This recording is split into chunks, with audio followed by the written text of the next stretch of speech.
বিরাট কোহলিকে star sports চ্যানেলে একটা ইন্টারভিউতে প্রশ্ন করে যে আইপিএল কোন টিমের বিরুদ্ধে খেলতে ভালো লাগে। এটা জিজ্ঞাসা করে আর দুটো আইপিএল টিমের নাম অপশন দেয়।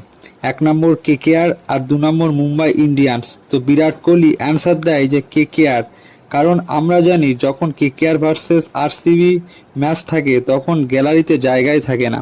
তো এ থেকে প্রমাণ হলো আবার একবার যে কেকেআর ভার্সেস আরসিবি মানে একটা রাইভ্যালিটি কাজ করে। কারণ আমরা দেখেছি যখন কেকেআরের সাথে আরসিবির ম্যাচ থাকে না তখন টান টান উত্তেজনাপূর্ণ ম্যাচ হয়। কারণ কেকেআরও আরসিবিকে ছাড়ে না, আরসিবিও কেকেআরকে ছাড়ে না। এমন দুটো টিমের মধ্যে একটা রাইভ্যালিটি কাজ করে না। তো আজই আবার একবার বিরাট কোহলি প্রমাণ করলো ইন্টারভিউতে যে কেকেআর মানেই একটা মরণ বাঁচন ম্যাচ, যে সব ম্যাচ হারলেও কেকেআরের কাছে জিততে হবে। আর কেকেআর অন্য কোনো আইপিএল দ্বারা